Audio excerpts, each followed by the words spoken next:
Ustadz, ada sepasang suami istri sudah meninggal. Allahumma fir lahum warhamhum wa'afihim wa'afihim. Tidak punya anak. Hanya ada satu anak angkat.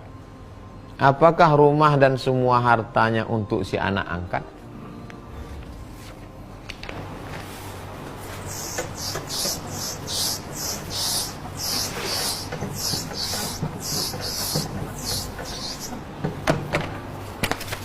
Ada suami menikah dengan istri. Suami ini punya ayah.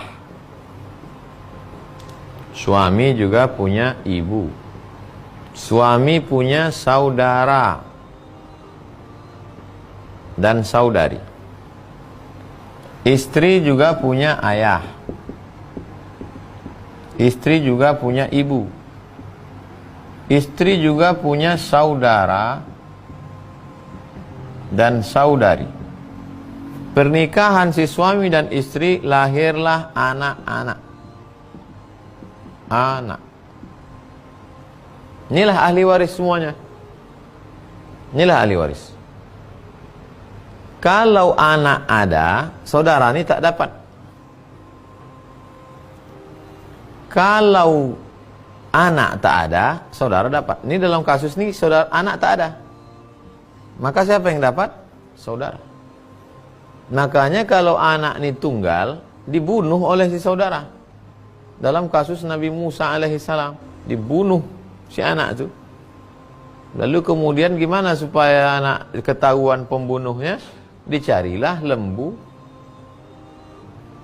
yang belum pernah dipakai membajak, yang warnanya kuning indah dipandang mata, tasurun nazirin, yang umurnya tak tua tak muda sedang. Akhirnya dapatlah lembu itu yang ada di dalam hutan, harganya seberat emas. Lembu itu ditimbang seberat emas.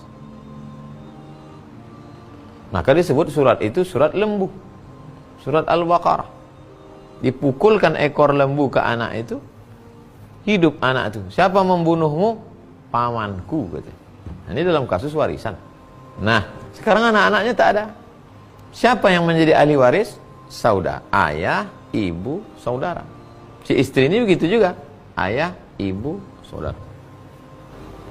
Tapi mereka ada mengadopsi seorang anak. Sekarang kalau meninggal, anak ini dapat apa tidak? Anak tak dapat apa-apa, karena tak ada hubungan darah. Makanya bapak ibu yang punya anak angkat, kalau mau menyelamatkan anak ini, maka anak ini dikasih hibah. Langsung kasih dia nih rumah, ambil, buatkan surat tanah, selesai. Kalau mau dikasih setelah meninggal, kasih wasiat. Tapi setelah meninggal baru dia punya. Syarat wasiat, satu, tak boleh lebih dari sepertiga harta. Sepertiga total harta. Yang kedua, diserahkan setelah meninggal. Itu cara menyelamatkan dia. Tapi jangan karena punya anak angkat, dibuatkan surat wasiat, semua hartaku ku kasih ke anak angkatku, saudara-saudaraku ini sendal jepitku pun jangan kasih. Haram hukumnya. Kenapa? Karena mereka tetaplah ahli waris dalam pandangan Islam. Bahwa mereka dulu tidak mau menyambung silaturahim, hubungan tak baik, itu dosa mereka. Tapi dalam Islam mengatur mereka tetap dapat hak. Anak angkat diselamatkan dengan hibah atau wasiat. Begitu Pak Wawan.